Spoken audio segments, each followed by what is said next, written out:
Eu creio que Deus colocou uma palavra no meu coração.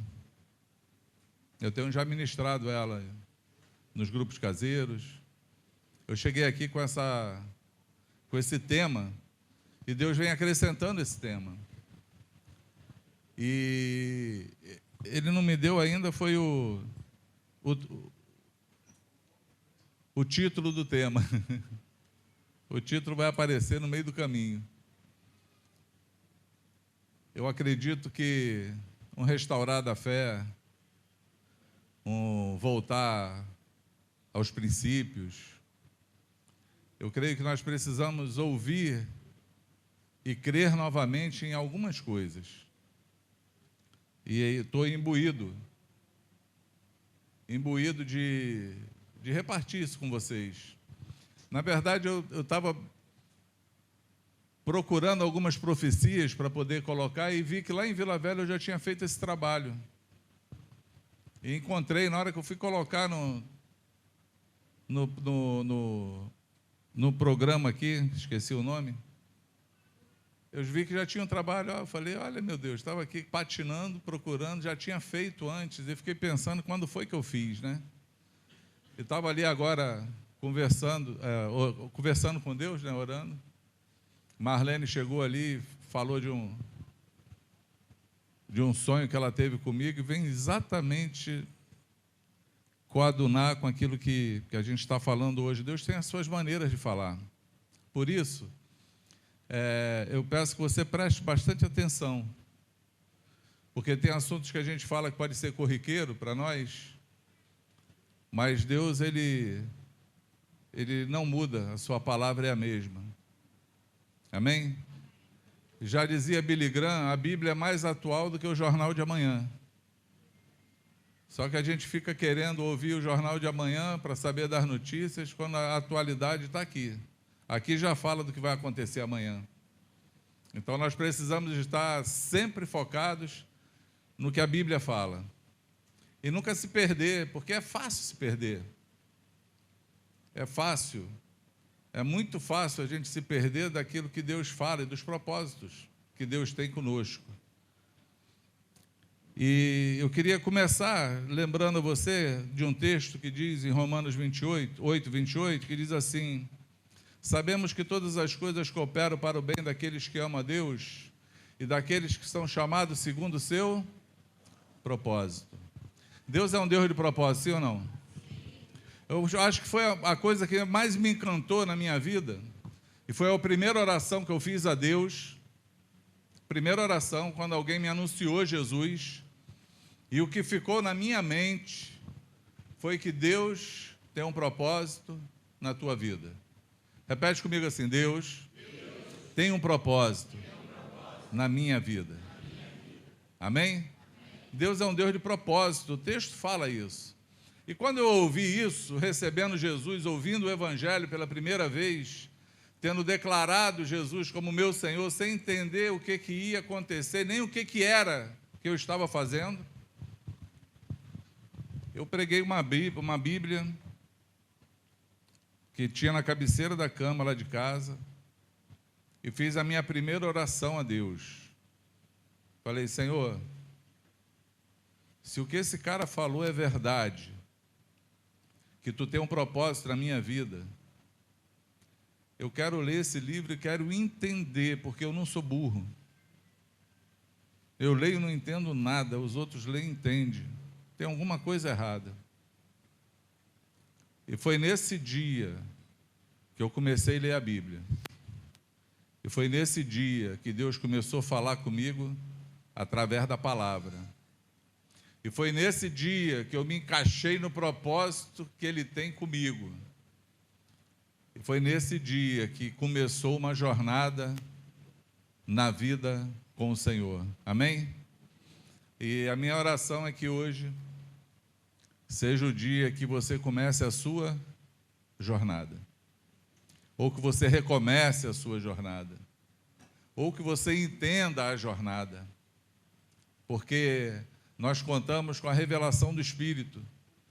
E eu sou muito motivado quando Deus começa a falar coisas e e começa a testificar aquilo que ele quer falar, eu fico muito motivado, porque eu sei que Deus trouxe pessoas aqui hoje justamente para ouvir o que eu tenho que falar. Aí isso me dá segurança de falar. Então, para que você nunca esqueça, Deus tem um propósito na tua vida. Amém? Diz o texto em Apocalipse que no último dia, no dia do julgamento branco, vão ser abertos livros. Vai ser aberto o livro da vida e vão ser abertos livros. Fala assim comigo, vão ser abertos livros.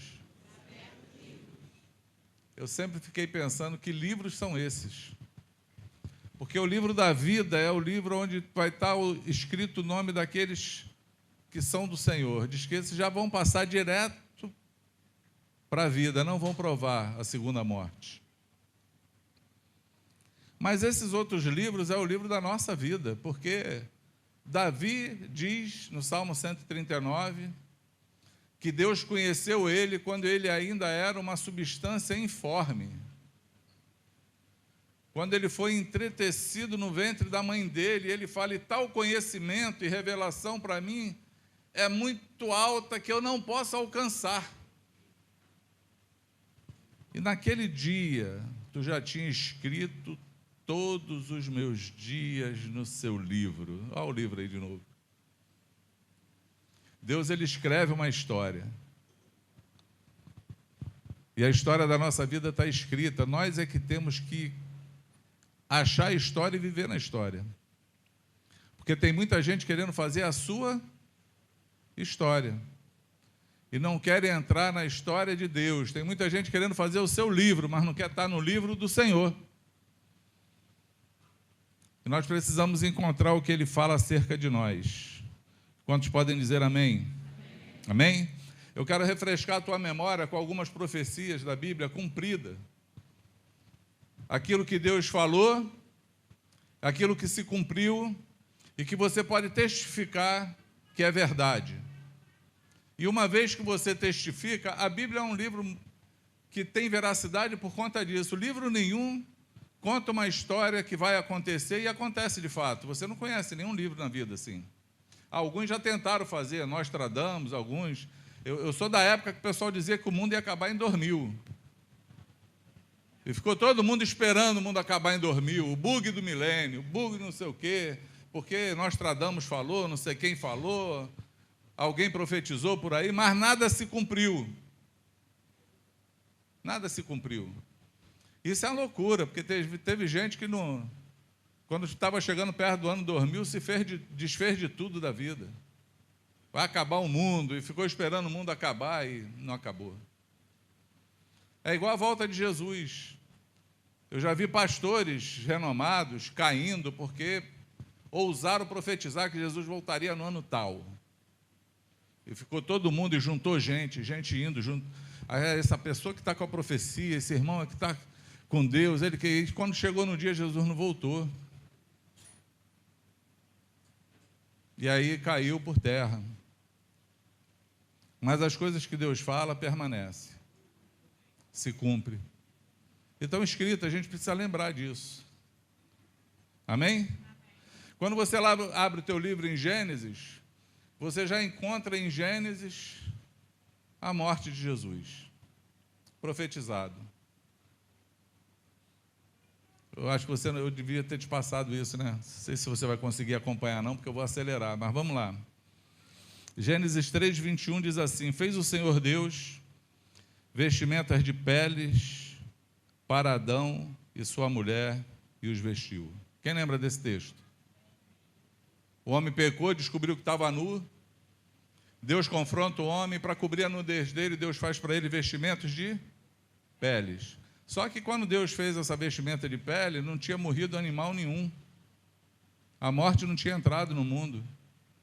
Quem foi esse animal que morreu para poder cobrir o pecado de Adão e de Eva? Você vai encontrar quando você lê Apocalipse 13:8, que diz assim, e adorá-lo-ão todos os que habitam sobre a terra, aqueles cujos nomes não foram escritos no livro da vida do Cordeiro, que foi morto desde a fundação do mundo. Quando foi que Jesus foi morto? Na fundação do mundo. Deus já tinha sacrificado o cordeiro. É por isso que quando João vê Jesus passar, João Batista, ele fala assim: eis o Cordeiro de Deus que tira os pecados do mundo. Quantos podem dizer amém? Amém. A Bíblia diz que Jesus seria da descendência de Judá. O cetro não se arredará, Gênesis 49, 10. É o primeiro livro da Bíblia, não o primeiro livro escrito. O primeiro livro escrito é Jó. O cetro não se arredará de Judá, nem o bastão de entre os seus pés, até que venha a Siló, e a ele obedecerão os povos. Gênesis 49, 10. Lucas 3,33, na genealogia de Jesus, fala assim: Nasson, filho de Aminadab, Aminadab, filho de Admim, Admim, filho de Armi, Armi, filho de Esrom. Esses são os filhos de Pérez, filhos de Judá. Jesus, ele é o leão da tribo de Judá. Amém? Se cumpriu, Deus falou e se cumpriu. A Bíblia diz que Jesus ia nascer em Belém. Miqueias 5:2. E tu, Belém, Efrata, pequena demais, para figurar como o grupo de milhares de Judá. De ti me sairá o que há de reinar em Israel, e cujas origens são desde os tempos antigos, desde os dias da eternidade. Está falando de quem? Jesus que vai reinar, e diz que a origem dele é desde o quê? Dos dias antigos, desde a eternidade. E aí você abre a Bíblia em Mateus 2:1, está escrito assim: tendo Jesus nascido em Belém da Judéia, em dias de Herodes, eis que vieram os magos do Oriente a Jerusalém.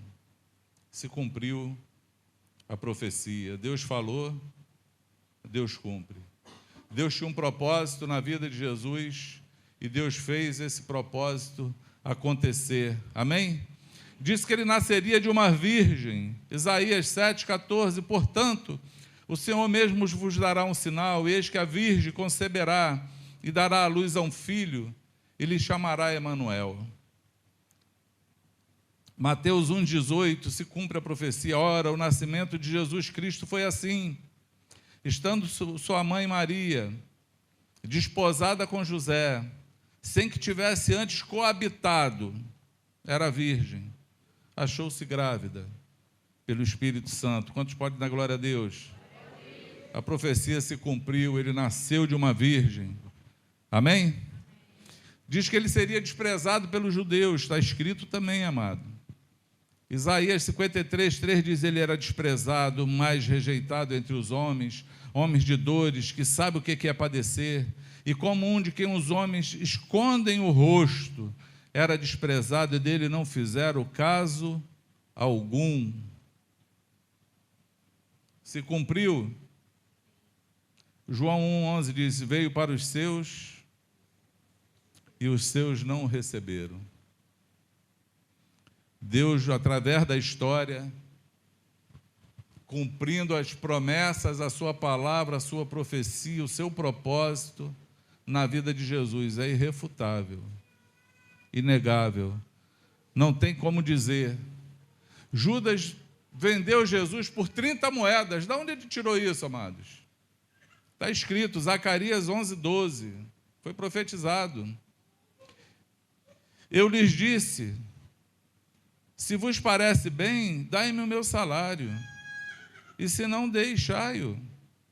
Pesaram, pois, por meu salário 30 moedas de prata. Mateus 26:15 diz: que me quereis dar? Eu vos entregarei. E pagaram-lhe 30 moedas de prata. Esse dinheiro que foi pago, a Bíblia diz que ia ser devolvido. Zacarias 11:13. Então o Senhor me disse: arroja isso ao olheiro, esse magnífico preço em que fui avaliado por eles. Tomei as 30 moedas de prata e as arrojei ao olheiro na casa do Senhor. Aí você abre Mateus 27:6, está escrito assim: e os principais dos sacerdotes tomaram as moedas e disseram: não é lícito deitá-las no cofre das ofertas, porque é preço de sangue. E tendo deliberado, compraram com eles um campo de oleiro para cemitério de forasteiros. Se cumpriu. Foi crucificado com os malfeitores. Para beber lhe deram vinagre. Está tudo na Bíblia. Salmos 69:21. Por alimento me deram fel e na minha sede me deram a beber vinagre. Salmista escreveu, profetizou. João 19:29. Estava ali um vaso cheio de vinagre, embeberam o vinagre em uma esponja e fizeram, fixando a um caniço de isopo, lhe chegaram à boca. João 19:29. Tudo se cumpriu. Lançaram sorte sobre as vestes de Jesus, estava profetizado, Salmo 22. Diz que ele ressuscitará. Salmo 16:10 diz: pois não deixarás a minha alma na morte, nem permitirás que o teu santo veja a corrupção. Lucas 24:36-43, falavam ainda essas coisas quando Jesus apareceu no meio deles e lhes disse: paz seja convosco. Eles, porém, surpresos e atemorizados, acreditavam estar vendo um espírito. Mas ele lhes disse: por que estáis perturbados? E por que sobem dúvidas no vosso coração? Vede as minhas mãos e os meus pés, sou eu mesmo. Apalpai-me, verificai, porque um espírito não tem carne nem osso, como vedes que eu tenho. Dizendo isso, mostrou-lhes as mãos e os pés. E por não acreditar eles ainda, por causa da alegria, e estando admirados, Jesus lhe disse: estende alguma coisa para comer? Então lhes apresentaram um pedaço de peixe assado e um favo de mel, e ele comeu na presença deles. Ele ressuscitou. Você pode dizer amém? Amém. Ele ressuscitou e voltará. Eu vou te falar uma coisa, amados. A pessoa tem que ter mais fé para ser ateu do que para ser cristão. Porque para ser ateu você tem que acreditar que tudo aconteceu de uma explosão.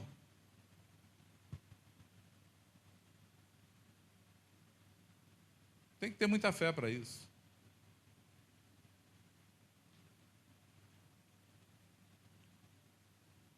Tem que acreditar em muita coisa. Porque para ser cristão não precisa ter tanta fé, não. É só olhar e comprovar. É questão até de inteligência. Amém? Questão de inteligência. Você olha para as Escrituras e não tem como você negar. Você olha para o que está escrito e não tem como negar. O Salmo 22, quando fala, está escrito que transpassarão as minhas mãos e os meus pés e abrirão o meu lado. Está escrito no Salmo 22, a crucificação de Jesus foi escrito 1000 anos antes do nascimento de Cristo. Para dizer que a Bíblia é escrita por homens e para dizer que você não tem fé nesse Deus, você tem que ter muita fé ou falta de compreensão mesmo. Precisa ser libertado, a tua mente precisa ser livre. Porque Paulo fala aos Gálatas que o príncipe desse mundo, o diabo, cegou os olhos dos incrédulos para que eles não possam contemplar as maravilhas de Deus. É irrefutável, é inegável. Quantos podem dizer amém? Amém. É inegável, mas então, amados, se você crê de fato que Deus tem propósito para todas as coisas e também tem tempo.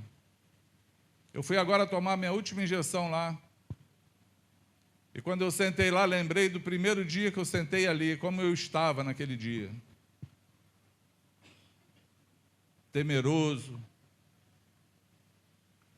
cheio de dúvida, incertezas.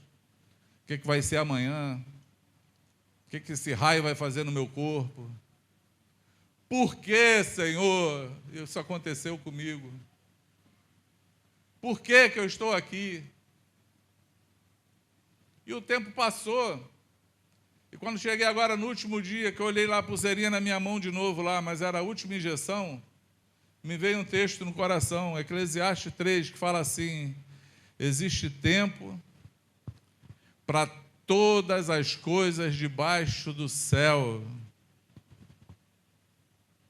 e propósito para tudo. Existe um tempo, existe o propósito. Amém? Existe o tempo que Deus levou para poder manifestar Jesus ao mundo. Quando aconteceu, lá no começo, lá com Adão e Eva, lá no Éden, Jesus já tinha sido crucificado, o cordeiro já tinha sido morto. Mas foi manifesto a nós a salvação há 2025 anos atrás, que essa é a cronologia da morte de Cristo. Falar nisso é até bom lembrar disso. Falando dos ateus, a minha sogra foi no médico, minha sogrinha, já falecida, firme e consciente na fé, onde ela chegava, ela anunciava Jesus, e já com seus 90 anos de idade, sentou para ser medicada, e o cara passou a receita para ela, o médico, e ela anunciou Jesus para ele, ele falou assim: olha, eu não creio. Eu não creio nessa fé que a senhora professa, nesse nome desse homem, ele nem falou Jesus, que a senhora professa. Aí ela pegou assim a receita que ele tinha dado, aí falou: doutor, o senhor podia, por favor, apagar essa data? Me dá uma receita sem data? Aí ele: por quê? Ela falou: porque se o senhor não crê em Jesus, essa data diz que tem 2000 anos que ele morreu. A contagem do mundo, se fosse agora, 2025 anos após a morte de Cristo, desde a morte de Jesus. Se o senhor não crê nele, o senhor não crê no tempo. O senhor tem que apagar isso aqui. E tem que procurar outro calendário para o senhor viver. E o cara ficou sem palavras para ela. Por isso que eu digo que tem que ter muita fé para ser ateu. Porque são muitas evidências para você negar. Não é verdade? Se nós cremos que Deus tem um tempo para todas as coisas e Ele tem propósito, seria loucura ou injusto eu falar para você que a obra na tua vida não está terminada ainda? Talvez nem começou. Mas que Deus tem um propósito contigo? Porque a Escritura deixa muito clara. Sabemos que todas as coisas cooperam para o bem daqueles que amam a Deus, daqueles que são chamados segundo o seu propósito. Fala de novo para você não esquecer: Deus tem um propósito na minha vida. Procure Ele. Se encaixe no propósito. Veja a mão de Deus te conduzir através do tempo. Talvez esse seja o tempo que você vai se render a um Deus que tem um propósito contigo. E saber que não é só uma canção que a gente canta. A ti eu vou clamar. Não nesse tom. Pois tudo vem de ti. E tudo está em ti. Por ti vou caminhar. Tu és a direção, o sol a me guiar. Tudo pode passar, seu amor jamais me deixará.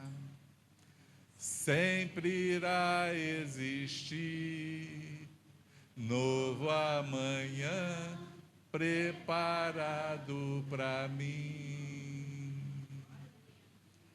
preparado para mim. Eu me rendo aos teus pés, és tudo que eu preciso para viver. Eu me lanço aos teus braços, onde encontro meu refúgio, Jesus. Eis-me aqui. Talvez hoje seja o teu dia de olhar para essa canção, saber que ela é verdadeira e falar assim: Jesus, eis-me aqui, eu me lanço aos teus pés. Eu vou clamar a ti porque tudo vem de ti, tudo está em ti. Contigo, seu caminhar, tu és a direção, tu és o sol a me guiar. Amém? A vida com Cristo, e aqui eu estou falando a quem está caminhando com Jesus, que eu posso estar falando isso para você e você está pensando assim, mas para mim deu um monte de coisa errada. Para mim algumas coisas no caminho tumultuaram. Não deu para enxergar. Eu não sou como um irmão que eu conheço, minha mãe, sei lá, minha tia, que tem fé. Não sou como o pastor aí que está falando, que parece estar sempre bem, tudo bem, né? Só parece. Comigo as coisas dão errada, porque as coisas dão errada na nossa vida. Sim ou não? A gente fica, como eu estava lá no primeiro dia lá da injeção, falando: Senhor, por que, Senhor? Será que é o fim? E a primeira coisa que a gente pensa: onde foi que eu errei? Me fala que eu quero me arrepender, para querer sair daquela situação. Eu ouvi Franco falar, a última vez que a gente conversou, ele falou assim: Cidinho, você hoje não é o mesmo homem de quando você saiu do Rio. Conversando com você, dá para a gente ver isso, vendo as suas respostas, dá para entender que você não é a mesma pessoa. Eu nem vi nada acontecer, ele que falou.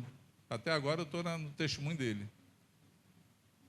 Mas ele viu que mudou alguma coisa, e se mudou alguma coisa, glória a Jesus. Ele encontrou resposta àquilo que ele queria. Amém? Paulo, no final da sua carreira, apóstolo, 2 Coríntios 4:7, ele fala assim: combati o bom, completei, guardei. Paulo está dizendo o seguinte, amados: é uma guerra. A vida em Cristo é uma guerra. Nós guerreamos contra o mundo, contra o diabo e contra nós mesmos. Fala aí para você não esquecer, é uma guerra. É uma guerra. Lembra para o irmão que está do teu lado assim, fala assim: ei, é uma guerra. Esquece, não é uma guerra, tá? É uma guerra. Porque ele fala: eu combati o bom combate. Ele está numa guerra, ele está combatendo. E ele termina falando: eu combati o bom combate. Completei a carreira. Opa, tem uma carreira também, amado. Quem disse que não tem uma carreira? Tem uma carreira.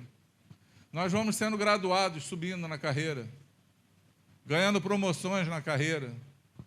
Amém? Ou estamos sendo reprovados na guerra, mas a gente precisa vencer a guerra. Mas ele fala: eu combati o bom combate. Ele está falando: nós estamos numa guerra. Completei a carreira, eu fui até o final da carreira. Guardei Porque a fé é tudo que o diabo quer roubar de você. Porque João fala na sua carta que o que vence o mundo é a nossa fé. O escritor de Hebreus diz que sem fé é impossível agradar a Deus. Nós vivemos querendo agradar a Deus e nós queremos vencer o mundo, mas sem fé é impossível.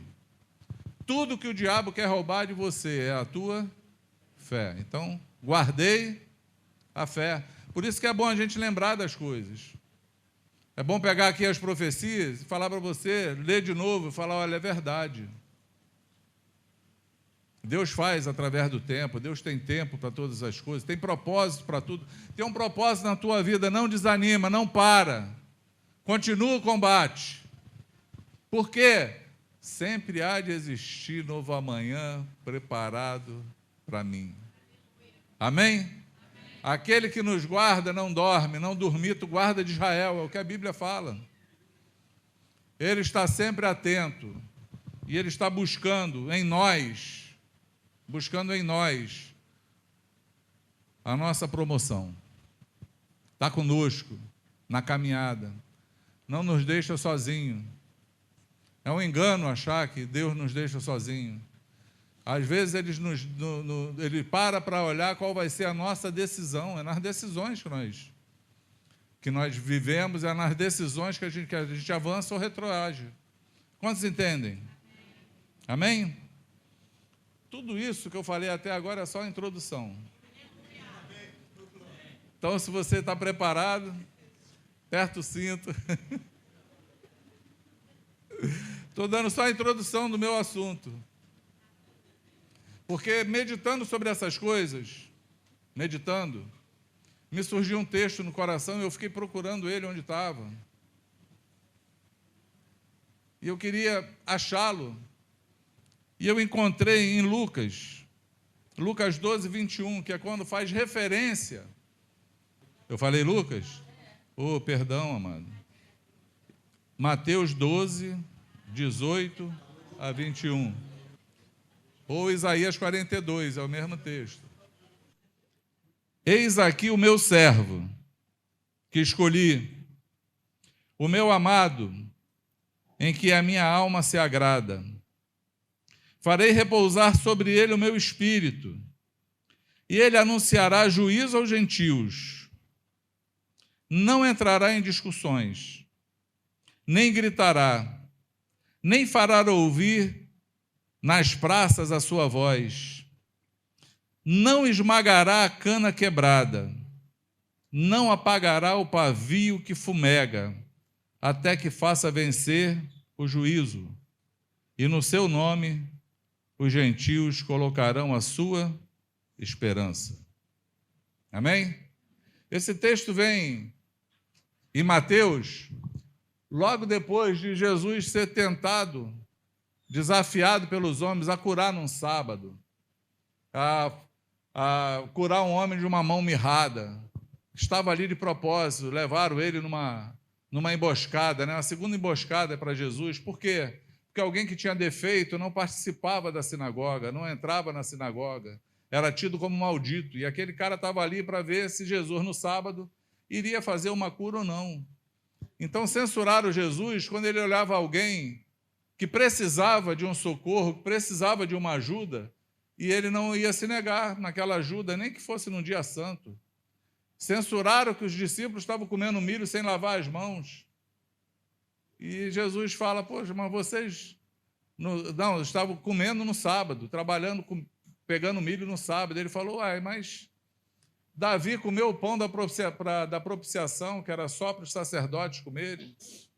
O mal não entra pela boca, o mal sai pela boca, porque procede do coração, diferente do que falaram ontem. Alguém falou ontem, né? Que o coração fala do que a boca está cheia. Eu falei, não. A boca fala do coração está cheio, é diferente. Ao contrário. Alguém fez um trocadilho ontem. E quando censuram Jesus na ajuda para alguém, quando ele está tirando a enfermidade de alguém, curando ou alimentando alguém, ou deixando alguém se alimentar, a despeito da religião deles. E aí Jesus sai dali porque eles estavam tentando matá-lo. Aí é exatamente nesse cenário que aparece Isaías 42, lá em Mateus, falando assim, isso aconteceu por quê? porque é o que estava escrito lá em Isaías 42, esse aqui é o meu servo. É o servo que eu escolhi. Eu escolhi esse servo. Para quê? Ele é o meu amado. A minha alma se agrada dele. Eu vou fazer repousar sobre ele o meu espírito, e ele anunciará juízo aos gentios.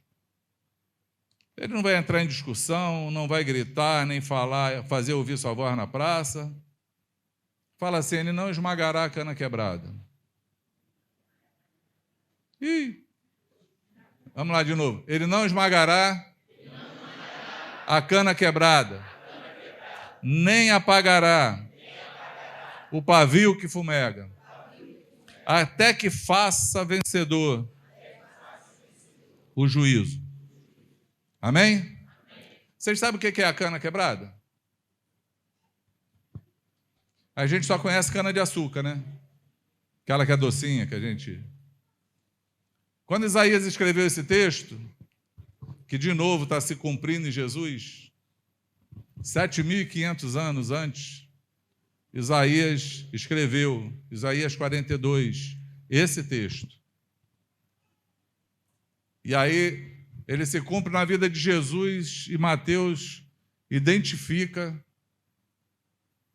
que aquilo ali estava acontecendo por conta do que Isaías tinha profetizado sobre Jesus. É comum nos rios, aonde Isaías vivia, no Oriente Médio, ter canas na beira do rio. Era tipo um bambu fininho, frágil, bem frágil.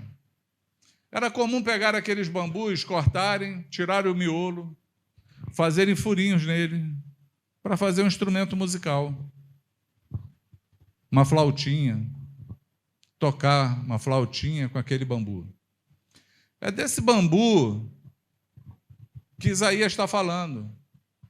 Ele não esmagará a cana quebrada. Por quê? Porque por ele ser muito frágil, e ali ser um trabalho manual, artesanal, quando você forçava muito a mão, ela quebrava. Quebrava, ficava inútil. Não servia mais. E como tinha muita,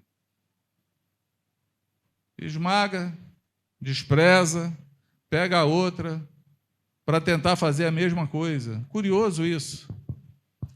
Porque é disso que o texto está falando.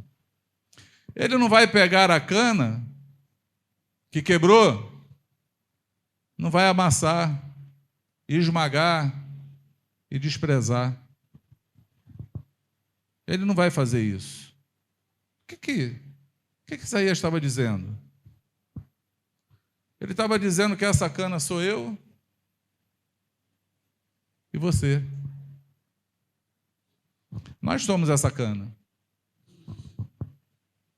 Nós somos essa cana que o Senhor nos criou com propósito. Frágeis. Foi o primeiro texto que eu coloquei no dia lá da injeção da pulseirinha. Temos esse tesouro em vasos de barros, para que o poder que nós carregamos não seja nosso, mas é dele.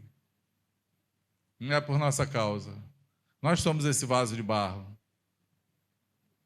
que carregamos o grande tesouro dentro de nós.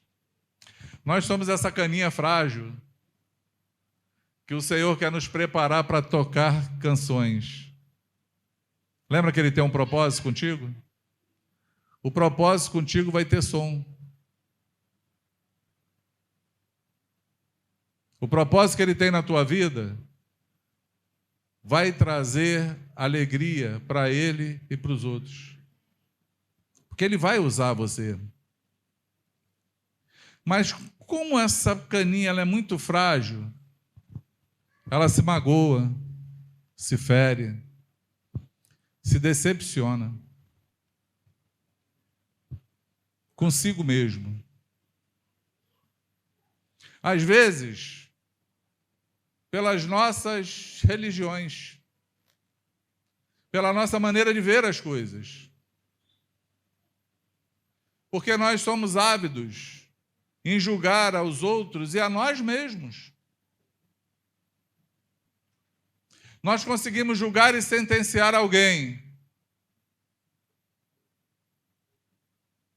E conseguimos julgar e sentenciar a gente também. Quantos de nós tropeçamos no meio do caminho e não nos levantamos mais porque deixamos de crer em nós? A gente deixa de crer até que Jesus tem alguma coisa com a gente. O que ele quer com uma pessoa tão ruim quanto eu?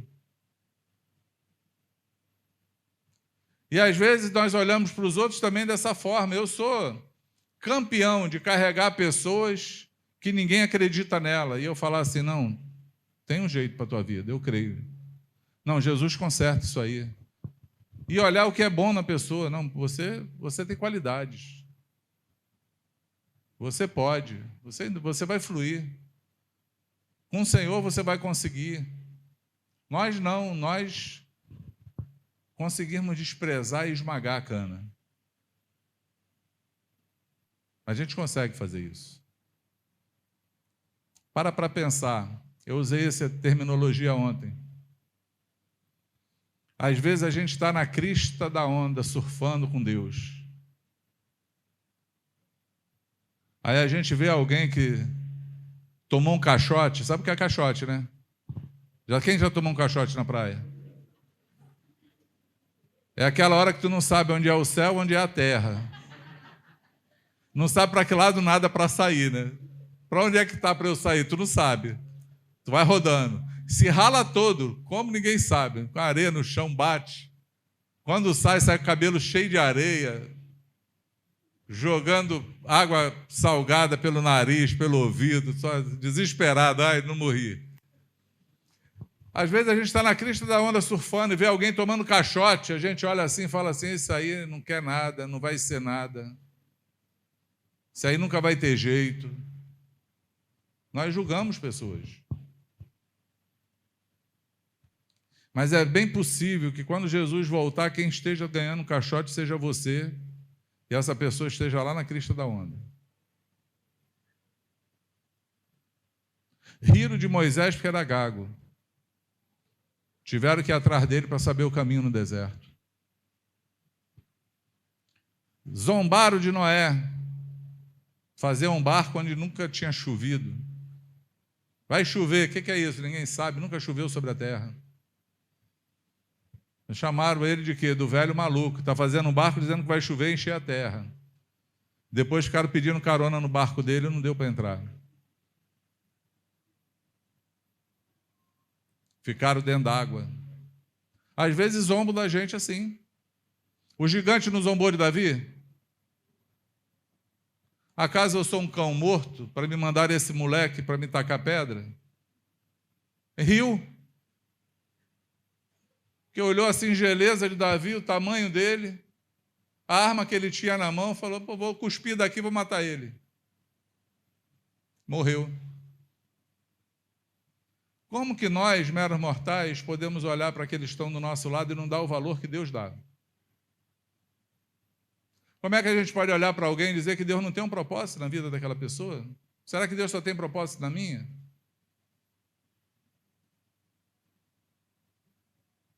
Sim ou não? Às vezes nós estamos feridos por causa de fogo amigo. Lembra Zacarias dizendo que o sumo sacerdote estava diante do Senhor, suas vestes estavam sujas? E ele falou assim, eu fui ferido pela ferida dos meus irmãos. Porque as nossas feridas ferem também. O nosso olhar tem que ser o olhar de Jesus. A nossa ótica para olhar qualquer coisa tem que ser através da lente de Cristo. Se você olhar como seu olho vê, você nunca vai crescer, vai continuar com a cana quebrada. Jesus não vai te esmagar. Por isso que eu estou aqui hoje. Que ele está falando assim, eu não vou esmagar essa cana, mas um dia o juízo vai ser promulgado. E eu quero que você chegue lá tocando música. Eu quero restaurar essa cana. Quantos me entendem? Amém? Às vezes nós olhamos para nós mesmos e perdemos a esperança. Porque ele não só falou da cana quebrada, ele falou do pavio que fumega. Pavio que fumega. O pavio que fumega é um pavio que apagou. Fica saindo só aquela fumacinha. Fala da fé. Quantos de nós já vimos, não sei se você já viu uma lamparina, tem um pavio enfiado no óleo embaixo, acende em cima e ela vai iluminando. Então falei certo, alumiando. Mas aí, na hora que acaba o azeite, o que acontece? Apaga. E quando apaga, ninguém gosta do cheiro. Já está em aniversário, quando a gente apaga a vela, a primeira coisa que alguém faz é para parar de fumegar. Por causa do cheiro. O cheiro é ruim. Quando o óleo acaba, quando o espírito apaga, o que sobra não é bom. Mas, curiosamente, Isaías fala, e ele não vai deixar apagar o pavio que fumega. Ele vai mandar azeite, ele vai colocar fogo, ele vai fazer acender de novo. Amém? Se você perdeu a fé no caminho, se você deixou de acreditar no propósito que Deus tem contigo, se você olhou para a vida e ela perdeu o sabor, se a cana rachou, porque a cana racha fácil, amados. Você é descartado, foi mandado embora, perdeu o emprego. É ruim ser descartado. Saiba, você não vai ser esmagado.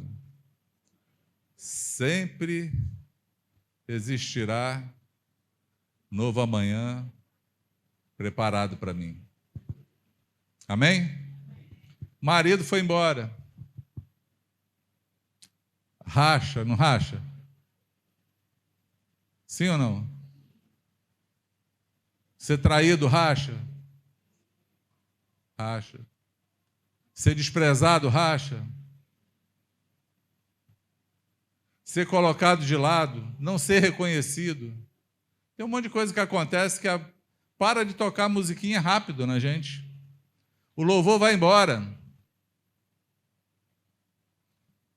Eu não falei, mas nós somos salvos para o louvor da sua glória. Amém? E aí o louvor acaba, cessa, quando as coisas difíceis acontecem na nossa vida. Mas eu queria te falar que esse sentimento é só teu. Ele só está em você, você só precisa vencer ele. Você precisa voltar a crer. Você precisa voltar para o propósito. Você precisa voltar a crer que Deus tem um propósito e Ele está fazendo alguma coisa, e você vai sair melhor desse processo. As mãos dele estão trabalhando, Ele sabe o que Ele faz, e nós temos só que descansar. Porque amanhã vai ser diferente. Esse processo que a gente passa, ele nos prova, mas também mostra quem é Deus na nossa vida. Eu converso com pessoas que falam assim, se a minha mulher morrer, eu morro também. Eu falo, morre não, filho. Ela morre e tu vai continuar vivo. A gente não entende porque que Deus faz as coisas. A gente não tem resposta para tudo. Mas Ele sabe o que faz, sabe ou não sabe? Eu vi testemunho de um homem, ele ministrou uma palavra, um pastor, chamado Lançando o Pão sobre as Águas. E ele fala que um dia ele era ímpio, drogado, o pai era ímpio, drogado, a mãe era crente e o irmão dele mais novo era crente, fiel. E aconteceu um acidente e o irmão morreu.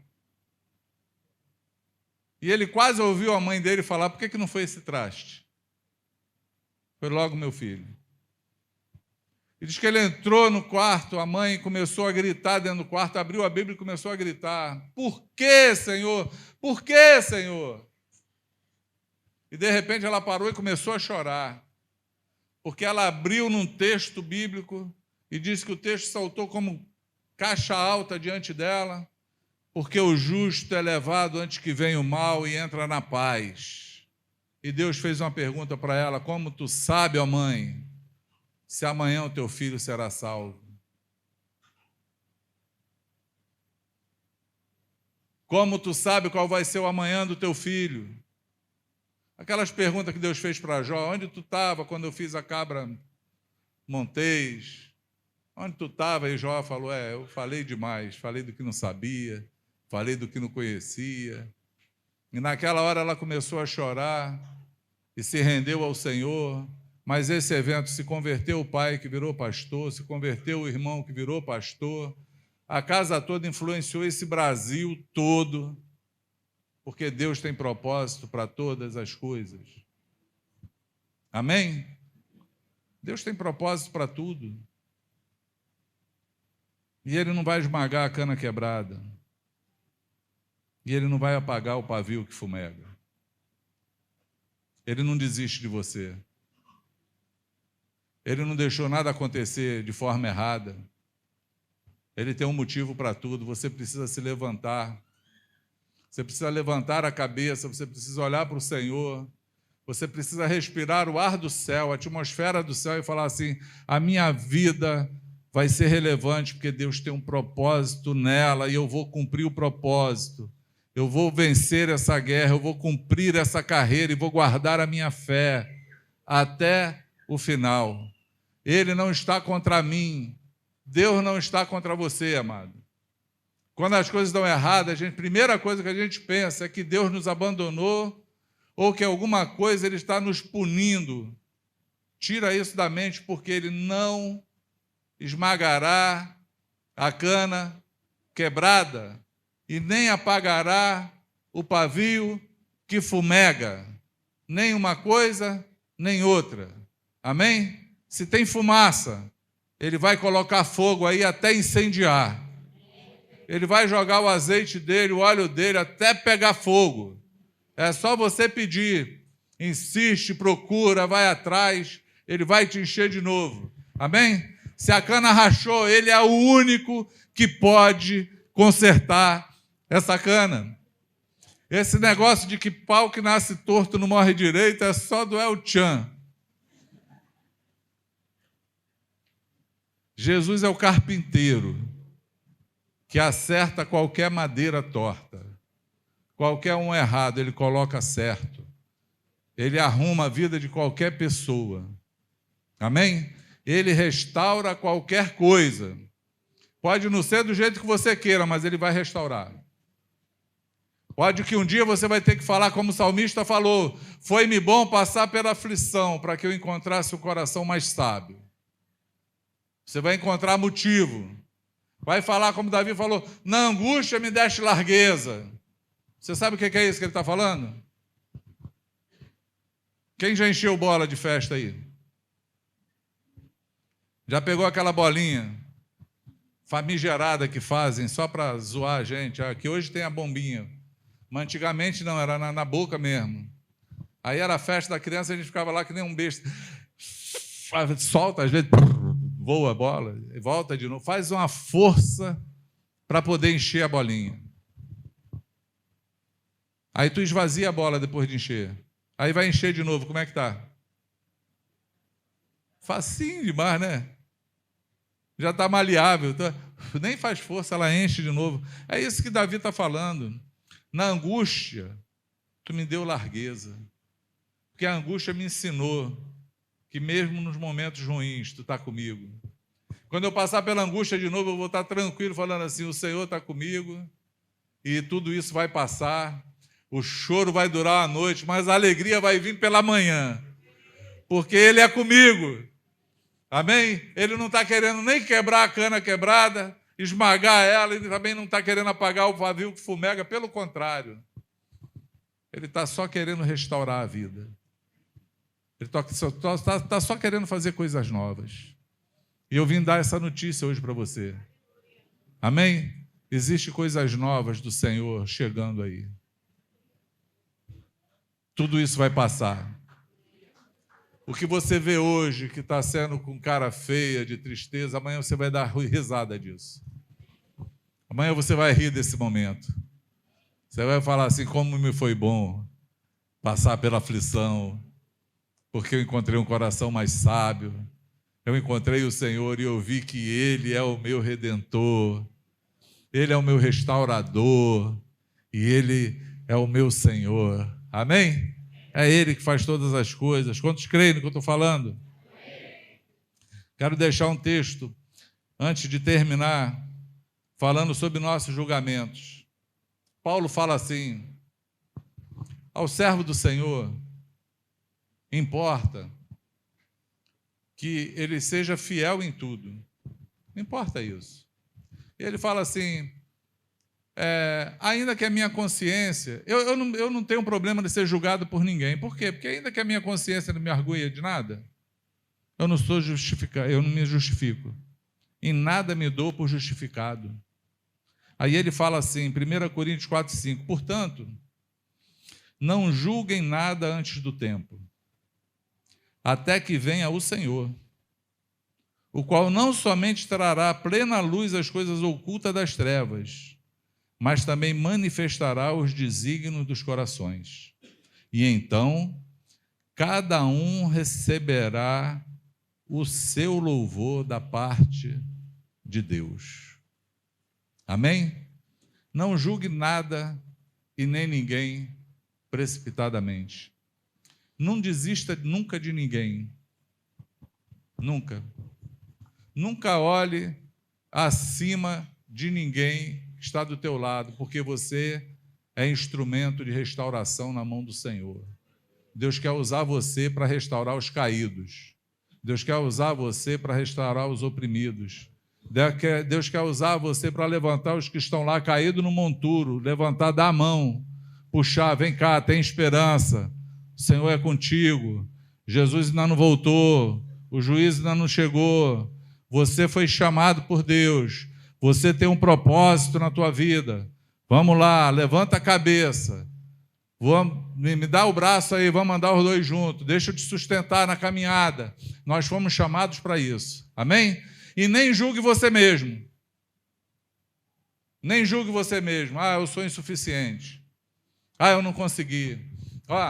Na parábola dos talentos, Jesus deu quantos talentos? Quem lembra? Deu 1 talento para um, 3 talentos para outro, 5 talentos para outro. Qual foi o que negligenciou, enterrou o talento? O que tinha um só. Porque ele se achou insuficiente. Eu só tenho 1 talento. Eu não sou como que tem 3, nem como que tem 5. Vou ficar na minha aqui para não me perder, para não errar, vou botar o talentozinho aqui, se ferrou. Porque quando Jesus voltou, o que tu fez com o talento, os 5 talentos que eu te dei? Multipliquei, tem 10. E você, com os 3, multipliquei, tem 6. E você com um talento, esse aí era o mais fácil, eu tinha que só multiplicar por 1. Mais nada. Multipliquei mais 1, não, guardei. Deixei preservado. Sou santo. Servo mau, infiel. Servo mau, infiel.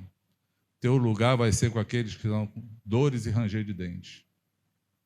É perigoso isso.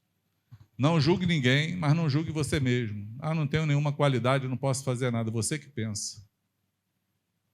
Você que pensa. O estado que Deus te colocou, aquilo que Ele te deu, Ele vai ser contigo e você vai frutificar onde você está.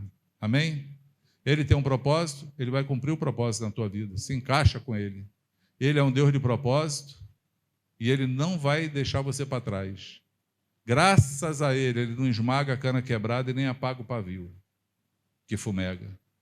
Ele vai acender o pavio e vai restaurar a cana. E essa manhã é o dia disso. Essa é a manhã da restauração e essa é a manhã de acender a chama. Amém?